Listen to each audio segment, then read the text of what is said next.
자, 오늘 그 기술 통계 분석을 우리가 한 2시간,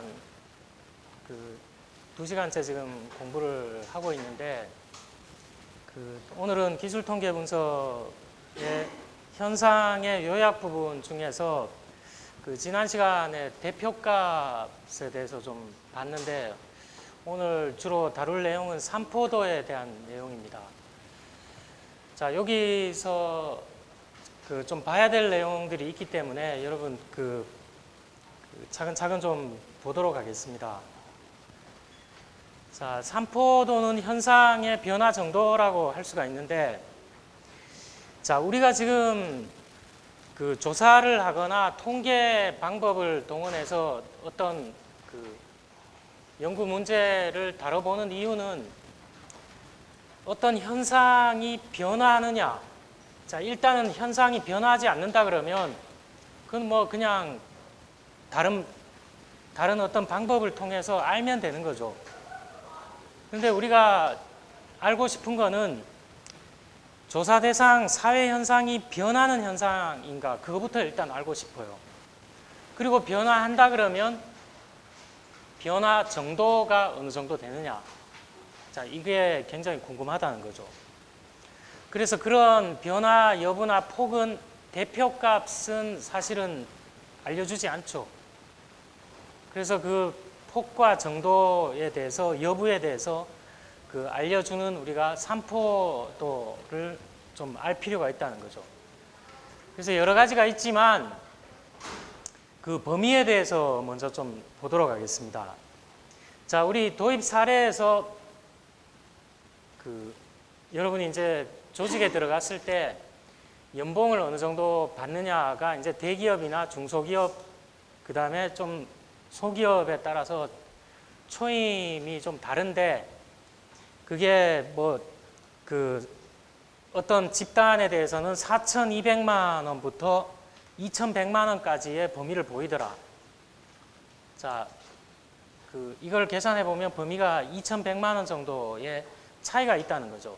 자, 이거는 보니까 연봉으로 측정된 현상이 변하는 현상이라는 거죠. 그리고 변화의 폭이 이 집단에 대해서는 2,100만 원이라는 범위를 통해서 변화의 폭을 가늠해 볼 수가 있다는 거죠. 자, 이런 범위라는 거는 그렇게 많은 정보를 주는 건 아니에요. 그래서 최대값과 최소값의 차이를 통해서 이 범위를 가늠할 수가 있는데, 자, 이게 쓰이는 분야가 있다는 거죠. 자, 이 쓰이는 범위가 응답자 수가 작은 경우 값이 안정되어 있다는 거죠. 자, 응답자 수가 50명일 때하고 100명일 때하고 1000명일 때하고 범위를 구해보면 50명일 때가 더 폭이 작다고 할 수가 있죠. 1000명 정도 되는 경우의 폭과 비교해 봤을 때는. 자, 그래서 n이 작은 경우가 값이 안정돼 있기 때문에 여기서 n이 10 이하냐 20 이하냐, 이거는 좀 논외로 하고 책에는 20 이하일 때 유용하다 이렇게 했는데, 어쨌든 샘플 사이즈가 작은 경우에 유용한 척도 중에 하나가 범위가 있다는 거죠. 그래서 이 공업 제품의 품질 관리, 품질 검사 같은 거 할 때 범위라는 게 쓰인다는 거죠. 그래서 이 계속해서 측정했던 게 범위가 어느 정도 경험치가 있을 텐데, 이번에 샘플 수를 가지고 했을 때 그것과 차이가 많이 나느냐, 이런 걸 통해서 불량품이 어느 정도 되느냐, 이런 거를 가늠해 볼 수가 있다는 거죠.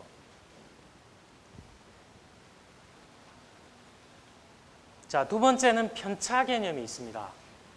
자, 이거는 개인의 응답값에서 평균을 차감한 건데, 자, 우리 표를 한번 보도록 하겠습니다.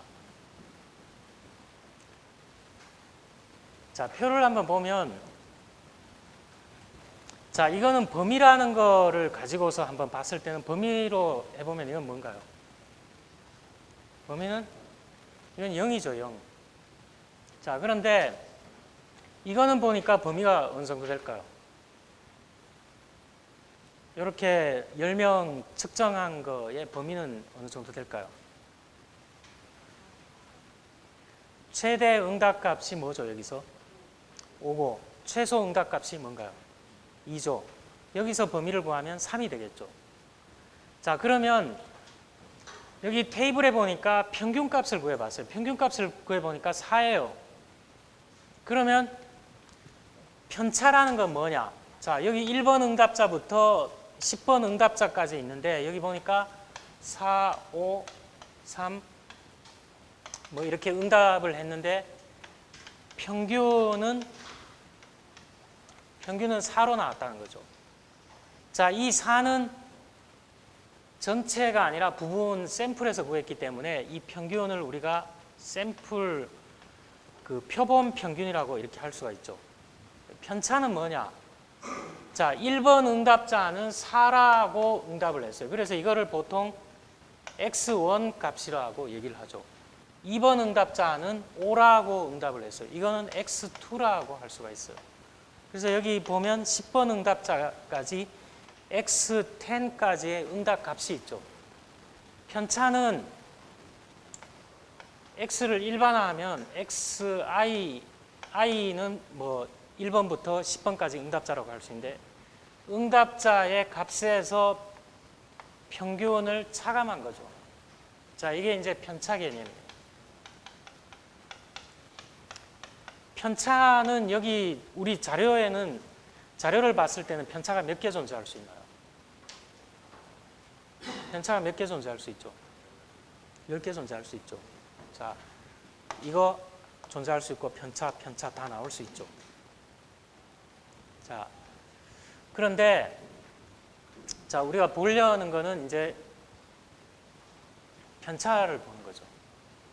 그래서 이 i에 xi-x바라고 할 수 있는데 표본 평균과 응답값의 차이가 어느 정도 되느냐, 이게 이제 편차인데 응답자 수만큼 존재한다는 거죠. 자, 그런데 좀 전에 봤던 자료에 보면 1번 응답자의 편차를 구해보면 제로가 나오죠. 2번 응답자의 편차는 뭐가 나올까요? 플러스 1이 나오죠. 자, 이렇게 나오는데 그러면 대표적인 편차가 뭐냐는 거예요. 값이 한 개가 아니기 때문에. 자, 범위는 한 개로 나왔죠. 범위는 한 개로 나왔는데 편차는 응답자 숫자만큼 존재한다는 거예요.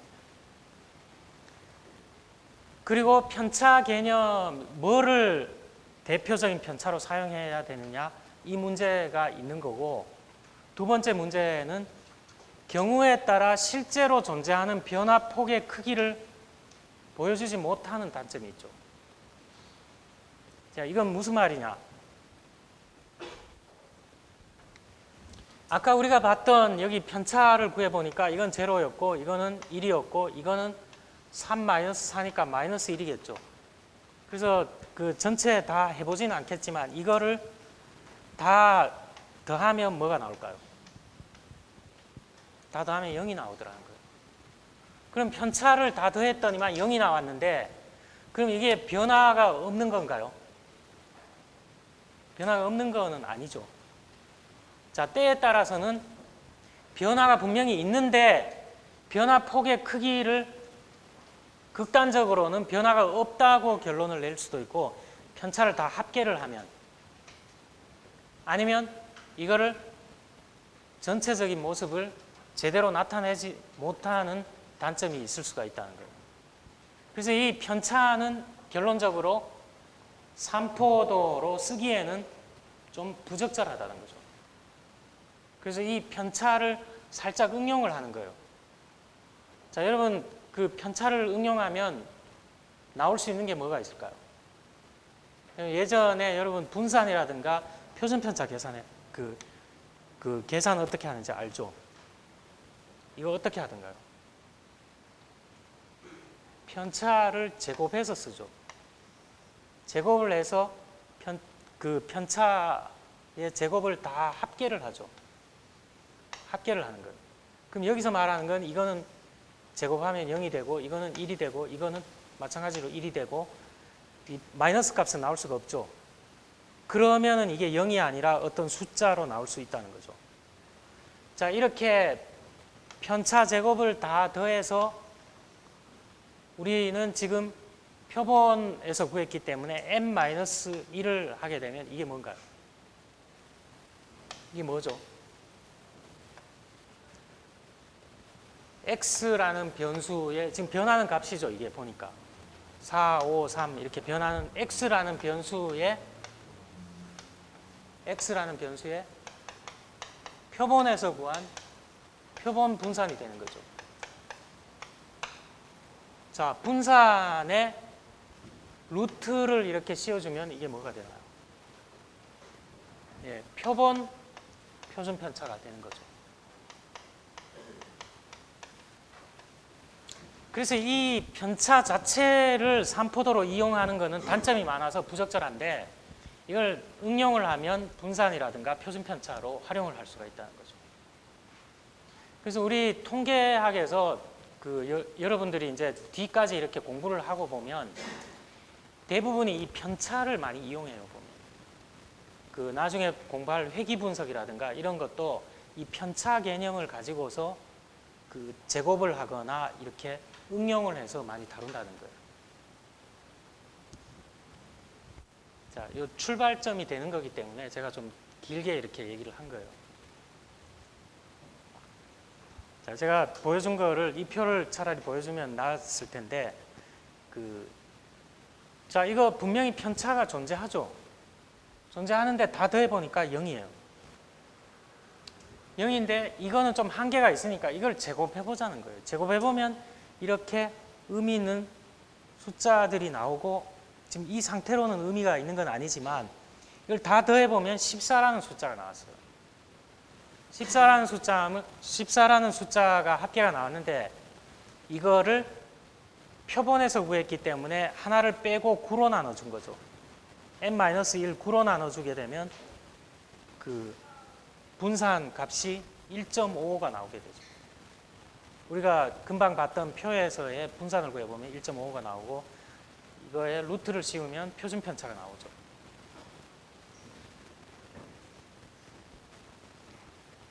자, 이 분산을 이제 좀 얘기를 해보도록 하죠. 평균으로부터 개별 응답 값들이 자, 이 말을 보통 생략하고 말을 많이 하는데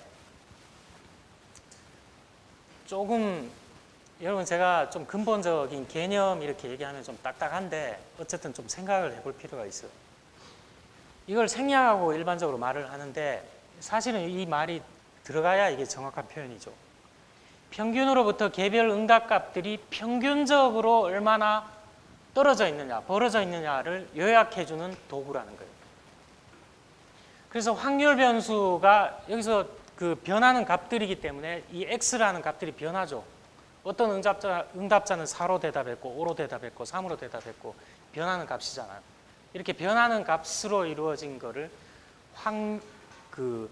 확률 변수라고 얘기를 합니다. 확률 변수. 자, 확률 변수가 평균을 중심으로 하여 얼마나 퍼져 있는 정도를 나타내주는 지표죠. 자, 모집단 전체에서 구했을 때는 응답자 수로 다 나누면 되는데 응답자 수에서 하나를 뺐어요. 자, 이게 왜 그런가 하는 이유를 조금 이따가 보기로 하고, 자, 분산은 하나만 존재하죠. 편차는 응답자 수만큼 존재하는데 분산은 하나만 존재해요. 자, 분산은 지금까지 한 건 기술 통계죠. 자, 우리 10명의 응답자의 분산이 어떻게 되느냐, 하나의 수치로 요약해서 정보를 딱 제공해 주는 거죠. 여기까지는 기술 통계예요. 자료를 요약해 줬기 때문에. 그런데 분산은 추리 통계에서도 굉장히 중요한 역할을 한다는 거죠. 분산을 응용해서 나간 게 추리 통계라는 거예요. 어떻게 보면. 자, 이 확률 변수의 분산은 베리언스가 분산이기 때문에 이렇게 보통 표시를 합니다. 자, 이거 표시하면 이게 되겠죠, 결국. 근데 이거는 성질이 성질을 얘기하기 전에 성질은 나중에 얘기하고 이런 어떤 성질을 가지고 있습니다. 이거를 분산을 기대값 형태로 표현을 하면 요 앞에 있는 E는 기대값을 얘기하는 거죠. 확률 변수에서 모평균과의 차이의 제곱으로부터 기대되는 값이라고 이렇게 표현을 할 수가 있어요. 이거를 우리가 지금 정률이라든가 이런 걸 공부를 안 해서 그런데 분산은 2차 정률에서 나왔다고 볼 수가 있어요. 제곱에서 나왔다고 할 수가 있죠. 그래서 기대값 여기 분모의 n이라든가 n-1은 일단 제외하고 기대값이기 때문에 이렇게 나타낼 수가 있다는 거예요. 그러면 여러분 이거 a-b의 제곱을 전개할 수가 있죠. a-b의 제곱을 전개를 하면 x의 제곱, 여기서는 a제곱 마이너스 2ab 플러스 b의 제곱 이렇게 전개를 해놓으면 이렇게 되는 거죠. 자, 그런데 여러분 기대값 얘기할 때 이런 거 우리 공부한 적 있죠. 어떤 상수의 기대값은 뭔가요? 그냥 상수죠. 그 다음에 확률 변수가 있는데 여기 상수가 붙어 있는 확률 변수의 기대값은 어떻게 표현할 수 있다고 그랬나요? A, E, X 이렇게 나타낼 수 있다고 그랬죠. 자, 여기서 변하는 값은 뭔가요? 확률 변수는 X죠, X. 요거는 뭔가요, 요거 뮤라고 하면서 제가 모평균이라고 얘기를 했죠. 이 모평균은 뭔가요? 모평균은 있는데 하나 존재하는 거죠. 하나 존재하기 때문에 이거 상수죠. 상수기 때문에 앞으로 끄집어낼 수가 있죠. 이 뮤로 이렇게 꺼낼 수가 있잖아요.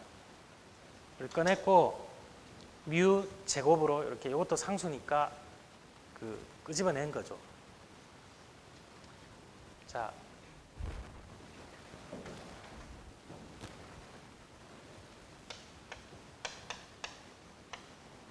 이거 꺼내면 어떤가요?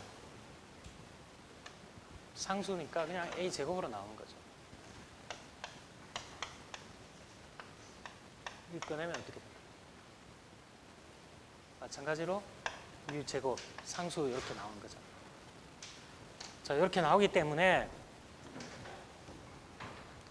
이 x는 뭔가요? 이 x는 x라는 변수의 기대값 이거는 뭔가요?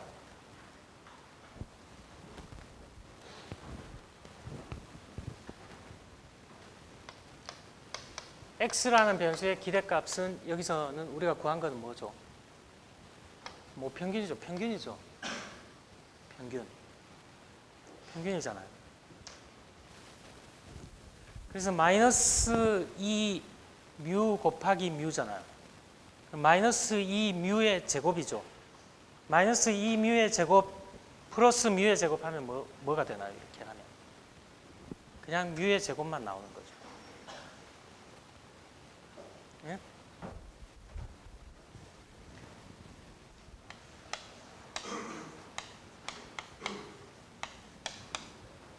이거잖아요.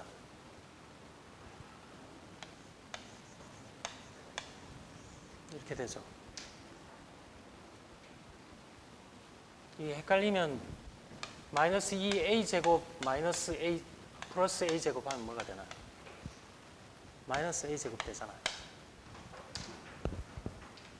그래서 x라는 변수의 분산을 다시 전개해서 쓰게 되면 x의 제곱의 기대값에서 모평균의 제곱으로 나타낼 수가 있다는 거예요. 이렇게 나타낼 수가 있다는 거죠. 이거는 원래 이런 거를 좀 수학적으로 많이 다뤄야 되는데 제가 이제 추구하는 목적하고 좀 다르기 때문에 우리는 경영 현상에 대한 분석이라든가 이런 걸 통계학에 사용하는 데 중점이 있다 보니까 이거를 좀 길게 설명은 안 했어요. 이런 것들을. 다른 책들을 보면 좀 이런 설명을 많이 하고 있죠. 자, 이거 한 번 더 나오니까 여기서 그 정도로 알아두고 자, 이걸 자꾸 섞어서 하게 되면 이 본론 부분이 좀 중심이 흔들리니까 자, 요거를 얘기를 하고 다시 좀 더 얘기를 해보도록 하겠습니다.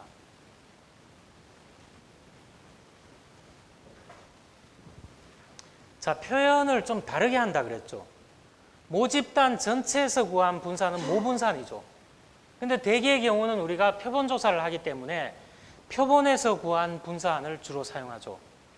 근데 표본 분산 그러면 그 좀 앞에 거를 빼는 게 좀 낫겠죠. 그래서 그냥 분산 하는데 그거는 자료를 보고서 판단을 해야 되는 거예요. 그래서 표본 분산은 대개 S의 제곱으로 표현을 합니다. 그리고 표본 표준 편차는 뭐로 표현할까요? 루트 씌우면 그냥 S로 표현하겠죠. 그 다음에 모분산은 이거 시그마라고 읽죠. 시그마 제곱으로 표현을 합니다. 자, 그래서 모분산은 시그마 제곱으로 표현하고 모 표준 편차는 그냥 시그마라고 이렇게 표현을 하죠. 그런데 우리는 대개의 경우에 표본으로부터 분산이나 표준 편차를 구하기 때문에 이걸 좀 구별하기 위해서 이렇게 S제곱으로 써요. 표본 분산은 S제곱으로 쓴다는 거죠. 그리고 표본 표준 편차는 그냥 S를 써요. 그래서 제가 이거 좀 부원이 될 수도 있는데 여러분 6시그마 운동 얘기하잖아요. 6시그마가 뭔가요? 거기서 말하는 시그마가 뭔가요? 6시그마 뭐 이런 거 들어봤잖아요, 여러분. 품질 관리하는데 이거예요, 이거. 표준 편차 관리하자는 거예요. 표준 편차. 6시그마 그건 뭐냐? 10의 마이너스 6승분의 1인가 그럴 거예요. 이거 10의 마이너스 6승분의 1은 뭔가요? 100만이죠. 100만 분의 1이에요. 이거 뭐냐? 우리 회사에서 제품 만들어내는데 평균적인 품질이 여기 있어야 되는데 자, 평균 품질이 여기를 중심으로 이렇게 있어야 되는데 이거를 벗어나서 이런 게 만들어졌다. 이건 뭔가요? 품질 관리하는 측면에서 봤을 때는 우리가 요 정도 범위에 이렇게 품질이 만들어져야 되는데 여기까지 이렇게도 만들어지고 이렇게 만들어지고 이랬다는 거. 이런 것들은 뭔가요, 사실? 관리가 안 되는 거죠. 이거는 한마디로 얘기하면 불량품 아니에요, 불량품. 그래서 6시그마 운동은 그냥 간단하게 얘기하면 뭐냐? 저렇게 표준 편차가 제품 100만 개 만들어냈는데 특이하게 저렇게 나오는 거 확률을 100만 분의 1로 줄이자는 거예요. 그러니까 다르게 얘기하면 불량률을 100만 분의 1로 낮추자는 거죠. 100만 대 만들면 한 개 정도 미만으로 나와야 그게 6시그마 운동을 잘했다고 보는 거예요. 그래서 제조업체나 이런 데 되게 신경을 쓰잖아요. 그것도 여기서 말하는 표준 편차 분산 개념이에요. 자, 이거 여러 군데 다 응용되죠. 이 중에서 재무관리 공부하는 사람들은 나와요, 그게. 주식을 샀는데 이게 나한테 수익을 가져다 줄 수도 있고 손해를 가져다 줄 수도 있죠. 자, 굉장히 많은 수익을 가져다 주는 건 여기 있는 거죠.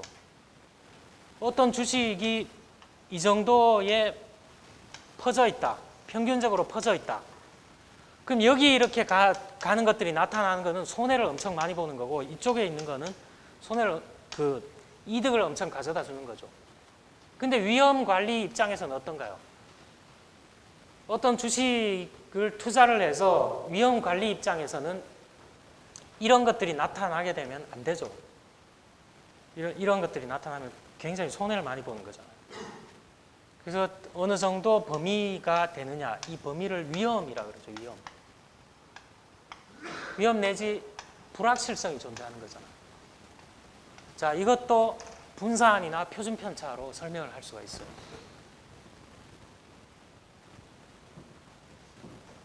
자, 여기 표본 일반적으로 봤을 때 모분산이 더 클까요? 표본 분산이 더 클까요? 모분산이 더 클까요? 표본 분산이 더 클까요? 일반적으로 봤을 때 표본분산이 더 커요? 그러면 일반적으로 봤을 때 모집단이 더 큰가요? 표본 숫자가 더 큰가요? 당연히 모집단 숫자가 더 크죠. 유한 모집단이라고 하면은 뭐 예를 들어 대학교의 학생 수가 전체 학생 수가 얼마냐? 뭐 2만 명이다. 다 조사할 수 없으니까 1000명 조사한다. 그러면 편차의 제곱한 거를 다 더하면 모집단에서 구한 편차 제곱한 걸 다 구하는 게 그럴까요? 샘플에서 구한 편차 제곱한 걸 다 구한 게 다 합계한 게 더 클까요? 이게 더 크잖아요. 그럼 분산은 뭔가요? 편차의 제곱에 기반을 하고 있잖아요. 일반적으로 보면 모분산이 더 크겠죠. 그러면 표본분산보다는 모분산이 더 크기 때문에 둘을 비슷하게 맞춰주려면 어떻게 해야 될까요? 둘을 비슷하게 맞춰주려면 요거보다는 좀 분모를 작게 만들어주면은 비슷하게 되겠죠. 그런 취지에서 n-1로 나눈 이유도 있어요. n-1로 나눈 이유. 이렇게 그냥 n으로 나누는 것보다는 어차피 요거보다는 좀 작은 경향이 있으니까 비슷하게 만들어주면은 샘플에서도 구했지만 모분산하고 좀 흡사한 성격을 가지지 않을까, 이런 데서 가져온 거예요. 표본분산은 모분산보다 변동폭이 약간 작은 경향이 있다. 이건 뭔가요? 더 작다는 말이죠. 그래서 이걸 비슷하게 맞춰주기 위해서 n으로 나누지 않고 n-1로 나눴다는 거예요. 자, 혹시 궁금한 사람은 이 사람이 이걸 논문으로 이렇게 썼기 때문에 이걸 찾아보면 됩니다. 자, 그건 너무 복잡하니까. 자, 그 다음에 두 번째, 세 번째는 여러분이 지금 얘기해도 잘 몰라요. 잘 모르는데 그냥 여러분 무시하는 게 아니라 뒤에 좀 공부를 해야 이게 미리 알고 있는 학생들도 있겠지만, 자, 이거 잠깐만 설명을 하도록 하겠습니다.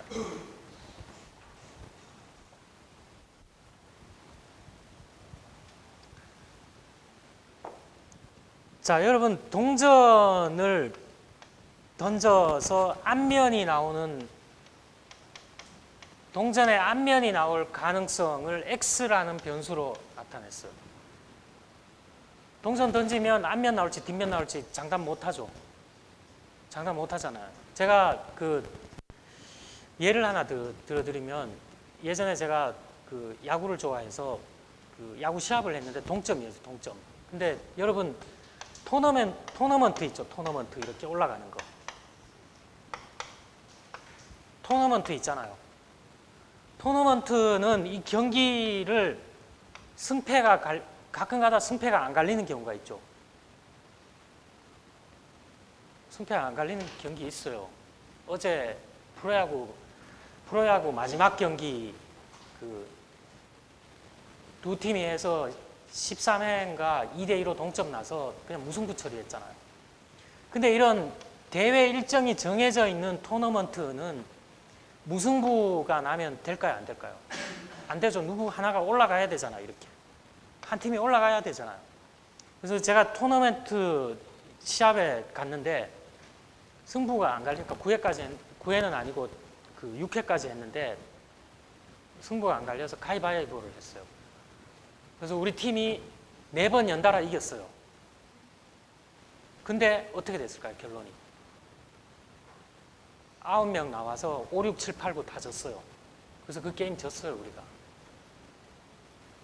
게임에서. 근데 일반적으로 여러분이 확률이라는 개념을 가지고서 생각해 보면 9명이 가위바위보 했는데 앞에 4명이 연달아 이겼으면 5, 6, 7, 8, 9 한 번만 이기면 우리가 이기는 거잖아요. 근데 이론적인 기대치로는 어떤가요? 이론적인 기대치 윈이냐 루즈냐 이런 걸 따져봤을 때는 이론적인 기대치, 지금 제가 얘기한 이기거나 질 가능성은 어떻게 되나요? 2분의 1인데 실제로 9명이 가위바위보 하면 4명이 연달아 이겼지만 뒤에 5명 다 질 수 있죠. 그런데 기대치라는 건 뭔가요? 반복해서 하다가 보면 여기에 수렴하는 거죠. 수렴하는 거죠. 비슷해지는 거잖아요. 자, 이 얘기를 왜 하냐 하면 표본에서 구한 분사안이 모분사안하고 몇 번 샘플링을 한 2번 정도, 3번 정도 할 때는 좀 차이가 있을 수 있는데 이거를 계속 반복하면 어떻게 될까요? 계속 반복하면 표본에서 구한 분사안이 어떻게 수렴을 할까요? 모분사안에 수렴하겠죠, 수렴. 이 표본 분사안에 반복적인 것을 구해보면 모분사안에 수렴한다는 거예요. 이게 기대값 개념이잖아요, 기대값 개념. 자, 동전 여러분 10번 던져갖고 앞면이 이론적인 확률은 2분의 1 나와야 되는데 실제로 해보면 어떤가요? 실제로 해보면 아무도 모르죠, 그거는. 경험적 사후 확률은 모르는 거예요. 근데 기대값은 뭔가요? 사전적인 확률이죠, 사전적인 확률. 그래서 확률에는 사전적인 확률과 사후적인 확률이 있습니다. 우리가 이론적으로 기대하는 확률이 있고 실제로 했을 때는 좀 다른 결과가 나올 수가 있죠. 그래서 이런 성질을 뭐라고 하느냐 하면 표본 분사는 모분사안의 불편 추정량이라고 해요. 불편 추정량. 반복해서 하다가 보면 근접한다는 거죠. 쉽게 얘기하면. 그러면 이건 뭘까요? 표본 평균의 기대값은 뭐가 될까요? 표본 평균을 계속해서 구해보면 자, 여기서 100명 구해서 표본 평균 구하고 이쪽에서 100명 구해서 표본 평균 구하고 이걸 계속해서 반복하면 뭐에 수렴할까요? 모평균에 수렴하는 이런 성질을 불편 추정 X라는 변수의 불편성이라고 얘기를 합니다. 자, 이거 나중에 나오니까 그때 좀 상세하게 얘기를 하도록 하고 이렇게 표본 분산이 모분산의 불편 추정량이 되기 위해서 n-1로 나눴다는 거죠. 이렇게 좀 근접시키기 위해서. 자, 그 다음에 소표본에서 모평균 뮤의 추정 시에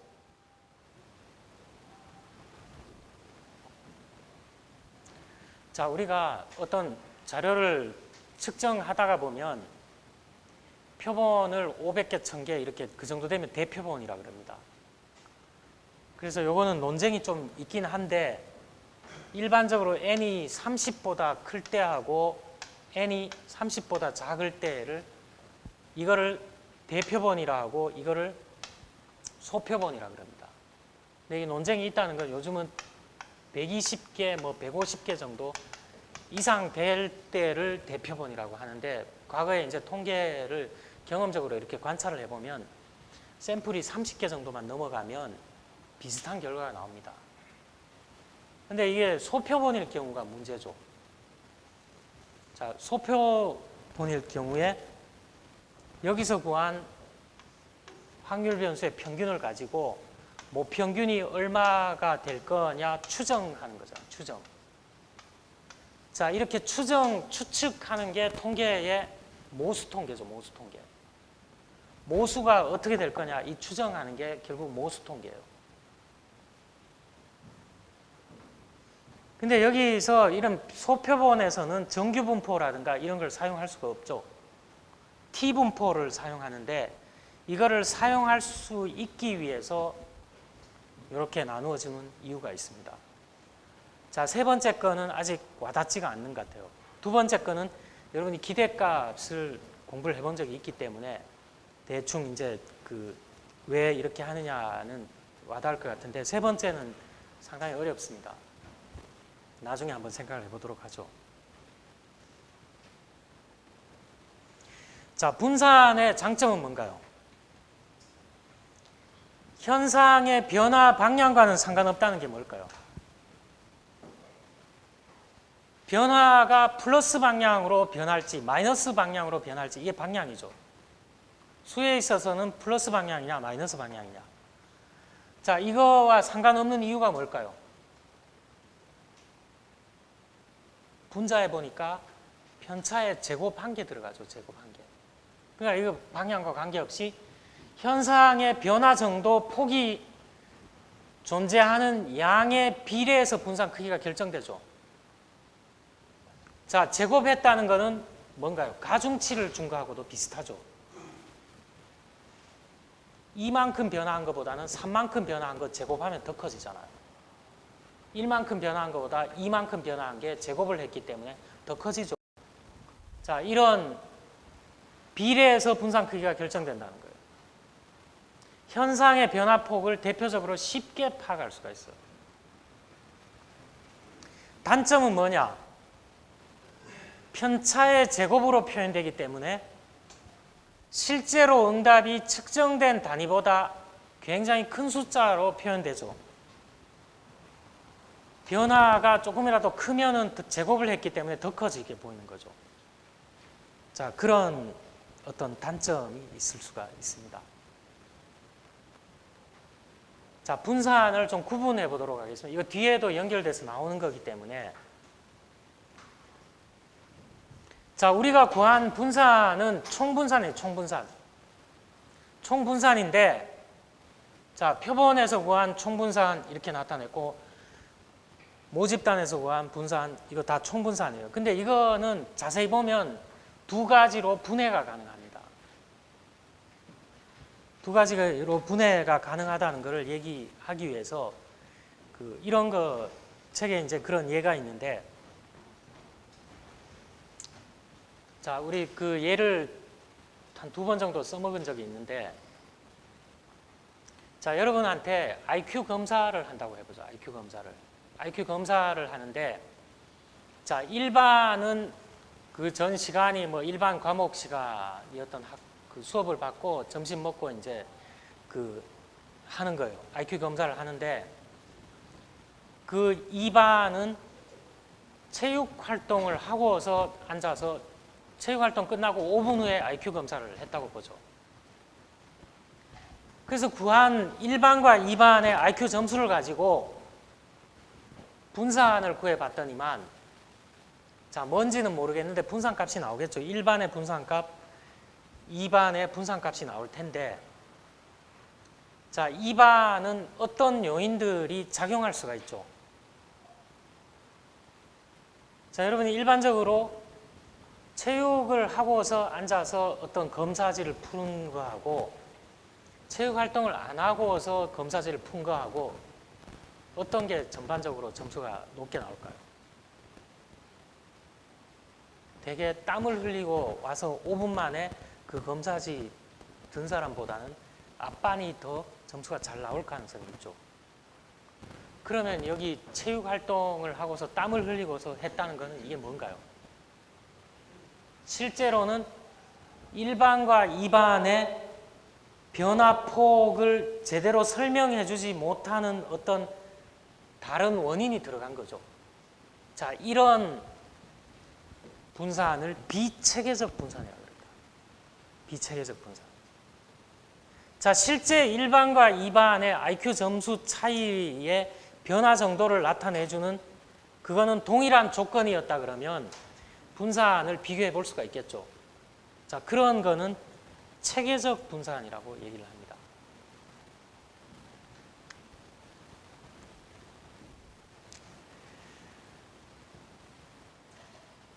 그래서 총분산에는 변화폭의 통제를 할 수 있거나 미리 생각하지 못한 현상의 변화폭까지 다 포함되어 있다는 거예요.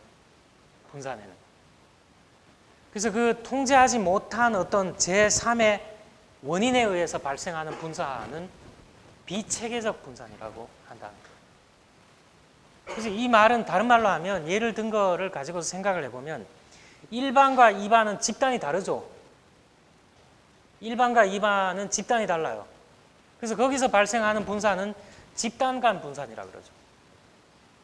그런데 좀 전에 얘기했던 체육활동을 통해서 땀을 흘리고 바로 IQ 검사를 했을 때는 그거는 집단 내 분산이라는 거예요. 제3의 원인으로 인해서 발생한 분산이라는 거죠. 자, 또 다른 예는 이런 걸 할 수가 있겠죠. 자, 여기 대부분이 이제 한국 학생이거나 한글을 다 아는 사람이죠. 자, 1반은 IQ 검사지가 한글로 돼 있어요. 근데 2반은 IQ 검사지가 영어로 돼 있어요. 그러면 그 영어로 돼 있기 때문에 발생한 분산은 여기서 체계적 분산일까요? 비체계적 분산일까요?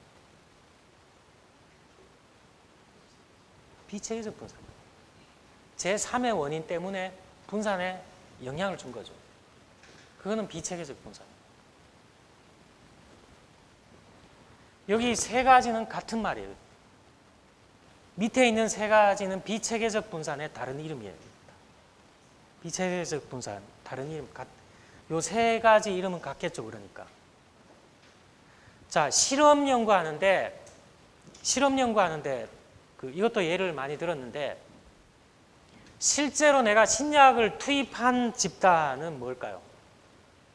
실험 집단이죠. 그런데 내가 이걸 비교하기 위해서 신약을 투입하지 않은 집단은 무슨 집단일까요? 통제 집단이죠. 자, 이렇게 실험 연구에서는 다른 이름으로 써요. 실험 분산이냐, 오차 분산이냐. 제3의 다른 것들 때문에 작용을 했느냐. 분산 값에 작용을 했느냐. 이거를 실험 분산과 오차 분산으로 나눠서 얘기를 한다는 거예요.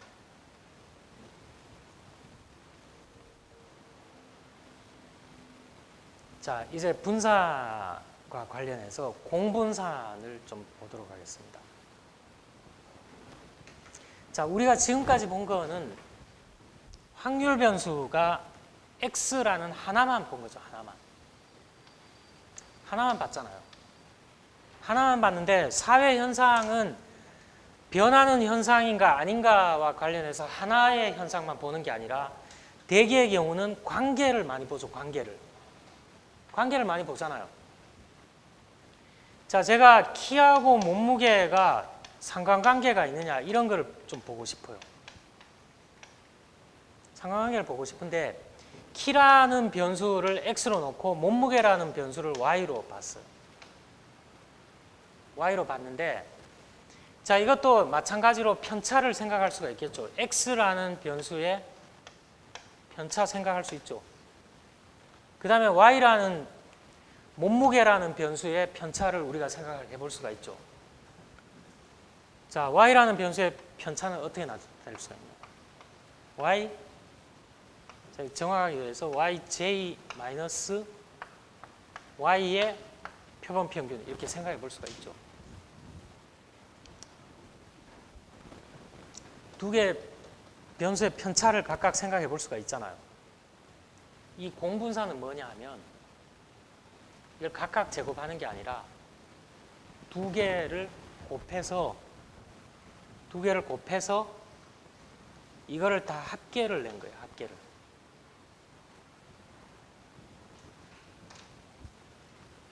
자, 합계를 내서 나눠줘야 되겠죠. 모집단 전체인 경우는 모집단 전체 숫자로 나눠주거나, 이게 표본에서 예를 들어 어떤 반의 키와 몸무게를 쟀다 그러면 n으로 나눠줘야 되는데 표본에서 했기 때문에 n-1로 나눠주거나, 자, 이거를 공분산이라고 얘기를 합니다.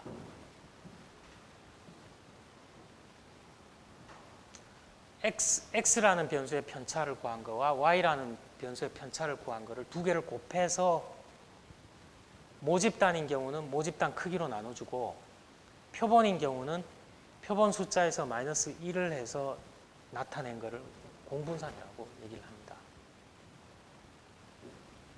자, 이거를 구해보면 어떤 거를 알 수가 있죠? 어떤 걸 알 수가 있을까요? 자, 이거 구해서 여기서 공분산이 가질 수 있는 값은 뭐가 될까요?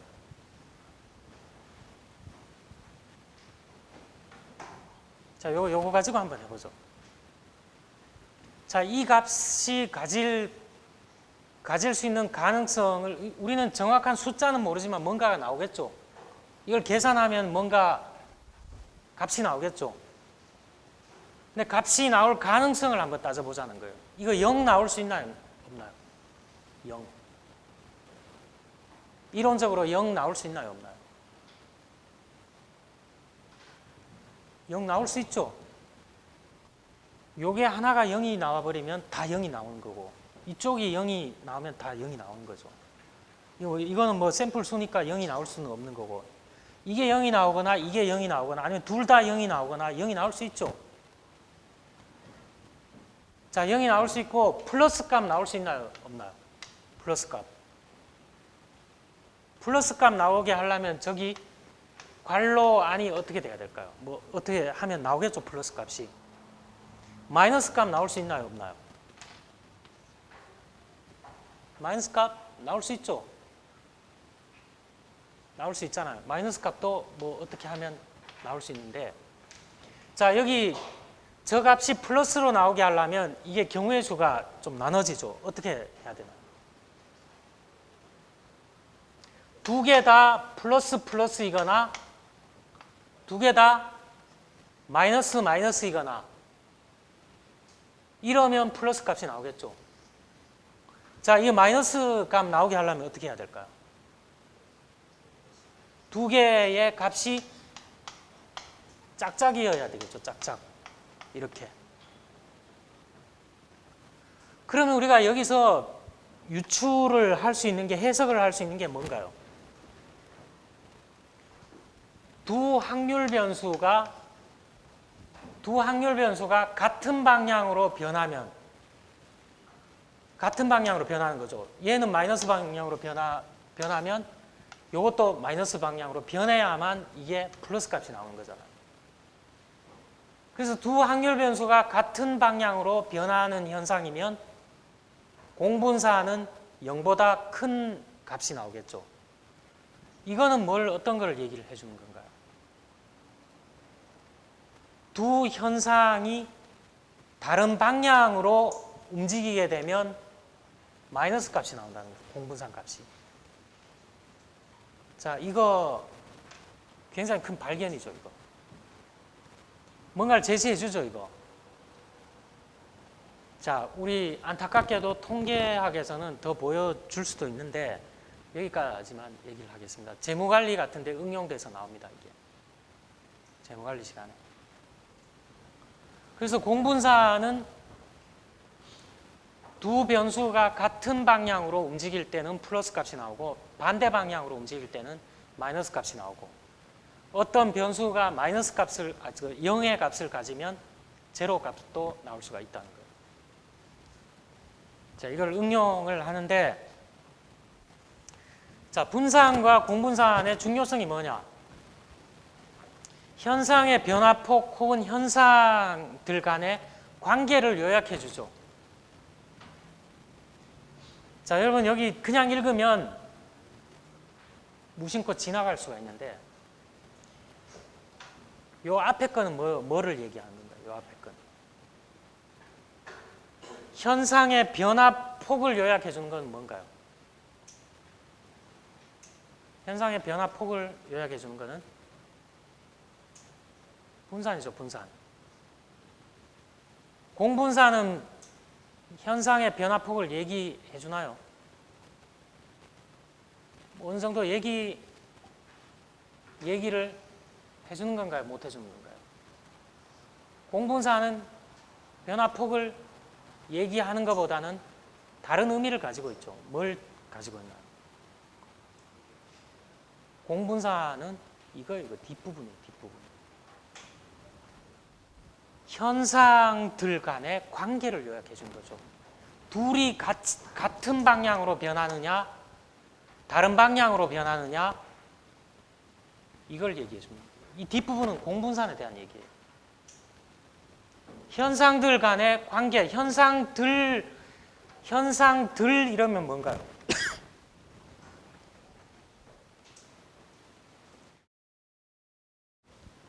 분사는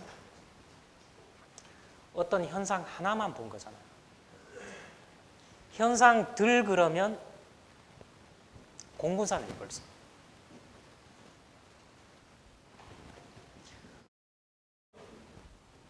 자, 오늘 한 거 중에 굉장히 중요한 내용이에요. 이게. 왜 그러냐? 마지막에 문장 누가 한번 읽어봐 줄래요? 이거 마지막 문장.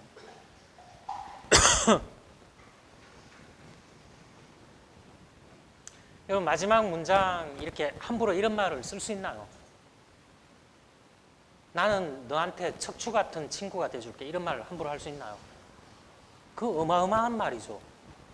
그 어마어마한 말이잖아요. 근데 여기 이렇게 써놨어요. 뭐라고 써놨나요? 분산과 공분사는 많은 통계분석 기법의 척추와 같은 역할을 한다. 이런 말 함부로 쓰면 안 되겠죠. 자, 여러분 아직 좀 더 공부를 해야 되는데 나중에 통계를 좀 더 하다가 보면 항상 이 분산과 공분산 이런 걸 가지고서 응용된 것들이 많아요. 되게 복잡해 보이는데 그 밑바닥에 보면 분산과 공분산을 가지고서 그 통계 모델 같은 거, 도구 같은 걸 만든 게 많다는 거예요. 그런 의미에서 이 말을 써놓은 거예요.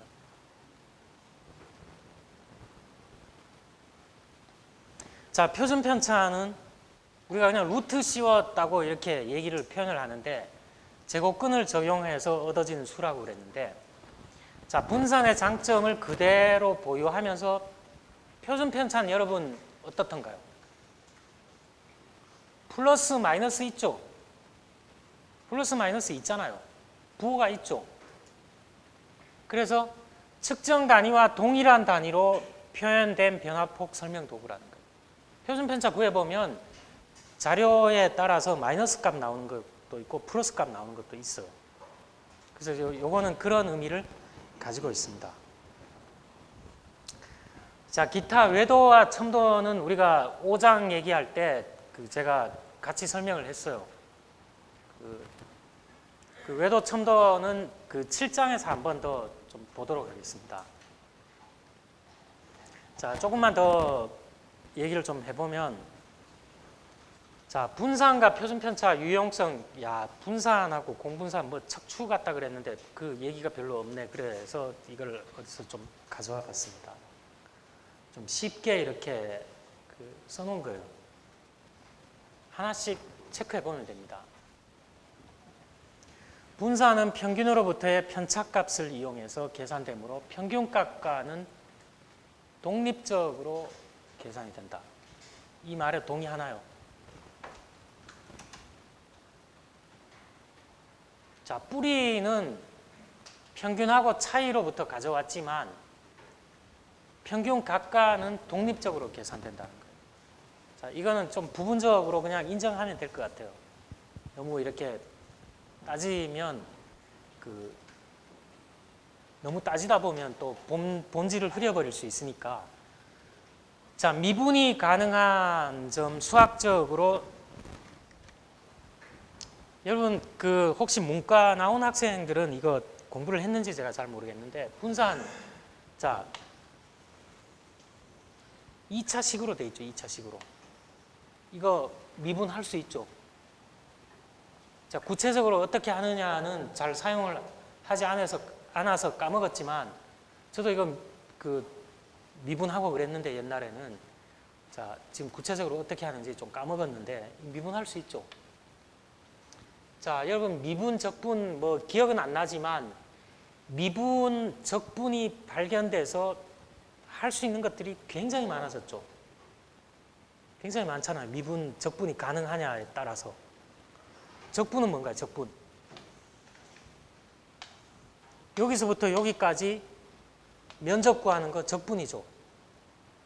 자, 미분이 가능하다는 거는 굉장히 많은 장점을 준다는 거예요. 2차식으로 되어 있으니까 미분이 가능해요. 주어진 자료의 모든 값을 사용하죠. 버리는 게 없죠. 분산의 값은 자료의 조그마한 변화에도 아주 민감하죠. 다 들어가니까. 다 들어가니까 이런 얘기를 한 거예요. 자, 한 그룹의 관측치들이 특정한 분포를 따를 때에 분포되어 있는 정도에 대한 훌륭한 정보를 제공할 수가 있어요. 자, 우리 분포 보면 이렇게 정규 분포도 있지만 뭐 펑퍼짐하게 이렇게 되어 있는 분포도 있고 이렇게 기울어져 있는 분포도 있고 여러 가지 분포를 봤잖아요. 어쨌든 간에 분산을 알게 되면 이 분포가 어떤 형태라는 것을 바로 알 수가 있다는 거예요. 되게 많은 정보를 가져다 준다는 거죠. 분산은 일단 편차를 제곱하는 과정을 거치기 때문에 편차가 큰 것일수록 어떻게 되나요? 더 많이 반영되는 거죠. 편차가 작으면 작을수록 더 적게 반영되는 거예요. 가중치 부여한 거예요. 가중치를 부여했다는 것은 일종의 평가를 했다는 거죠. 평가. 자, 이거는 평등한가요? 분산값 계산한 거는 관측된 값들에 대해서 평등성을 준 건 아니죠. 더 큰 거는 더 돋보이게, 작은 거는 더 작게 이런 평가를 한 거예요. 가중치 부여한 거죠. 그래서 여러 가지 자료에서 오차가 커진다거나 기대값으로부터 멀어져서 위험 부담이 커질 때에 이를 가능한 회피하고자 할 필요가 있을 때 분산과 표준 편차가 유용하게 사용될 수 있을 것임인데 이거는 제가 든 예 중에서 어디에다가 응용을 할 수 있을까요? 이거?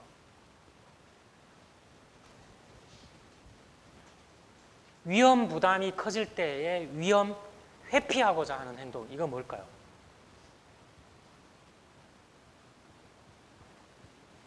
여러분 계란을 한 바구니에 담아서 가져가다가 그 뭐 돌뿌리나 이런 데 쳐여갖고 넘어지면 어떻게 되나요? 여러분 어릴 때는 넘어져서 계란 다 깨지면 어떤가요? 아픈 거 생각 안 하죠? 엄마나 누구한테 혼날 거 생각하잖아요. 그거 뭔가요? 한 바구니에 담으면 위험이 되게 높아지는 거죠. 그런 걸 회피하려면 계란을 어떻게 해야 될까요? 한 바구니에 다 집어넣으면 되는 게 아니라 바구니를 나눠서 담아야 된다는 거죠. 이거를 어디에다가 응용할 수 있을까요? 투자 이론이라든가 재무 이론에다가 응용할 수 있다는 거예요. 마지막에 써놓은 것. 자, 여러분 주식이라든가 채권이라든가 굉장히 위험한 자산이죠. 위험한 자산인데 이걸 어떻게 하면 위험을 좀 회피하면서 수익을 극대화할까? 이런 문제에 분산과 표준 편차를 이용할 수 있다는 거예요. 그 위험에 해당하는 지표가 결국은 표준 편차라는 거죠.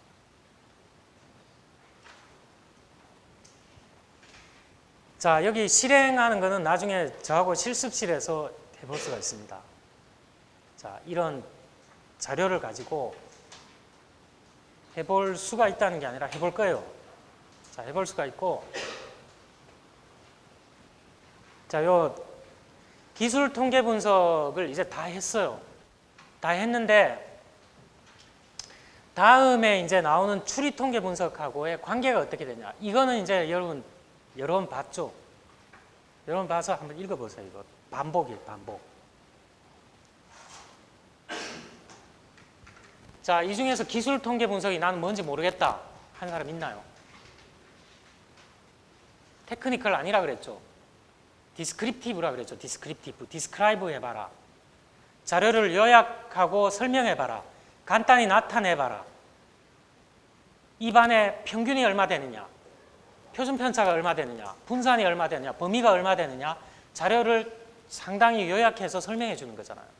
이게 기술 통계라는 거예요. 자, 여기서 두 번째로 생각해 볼 수 있는 게, 자, 우리가 기술 통계 얘기한 거는 따져보면 척도가 있었죠. 척도. 그 자료를 측정한 게 현상이 명목척도나 서열척도로 측정했을 수도 있고 등간척도나 비율척도로 측정했을 수가 있어요. 근데 이거는 주는 정보가 굉장히 작다는 거예요. 주는 정보가 작기 때문에 추측 통계, 추론 통계를 하려고 봤더니만 몇 가지 방법밖에 없어요. 자, 그런 몇 가지 방법밖에 없기 때문에 부분적인 정보로 모수를 추정하기 때문에 이런 통계를 주로 비모수 통계 방법이라고 얘기를 합니다. 자, 비모수 통계 방법 몇 가지 간단하게는 볼 텐데, 자, 이거 기술 통계 분석에서 그 자료를 어떻게 측정했느냐에 따라 비모수 통계하고 연결이 됩니다. 그리고 많은 정보를 주는 어떤 척도를 가지고서 측정한 거를 가지고서 그 자료 요약한 거를 가지고서 추측 통계를 할 수가 있다는 거예요. 자, 이렇게 추론하는 거를 모수 통계라고 얘기를 합니다. 사실은 여기 엄밀하게 얘기하면 비모수적 방법을 통한 추론 통계예요. 이게 정확한 명칭은. 그 다음에 이거는 뭐냐? 모수 통계 방법을 통한 추측 통계. 이걸 줄여서 모수 통계라고 하는 거예요. 자, 이거 좀 생략된 말이 있습니다.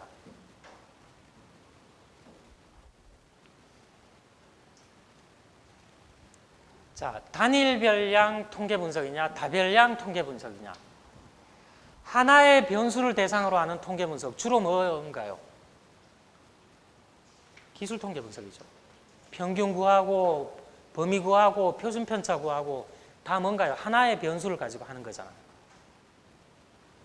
다별량 통계 분석은 두 개 이상의 변수를 대상으로 하는 통계 분석. 뭐 아주 간단하지만 공분산 구하고, 사실은 공분산 구하는 것까지는 변수가 두 개이긴 한데 기술 통계 분석이에요. 근데 굳이 좀 나타낸다 그러면 다별량 통계 분석이라고 하는 특성도 가지고 있죠. 자, 이렇게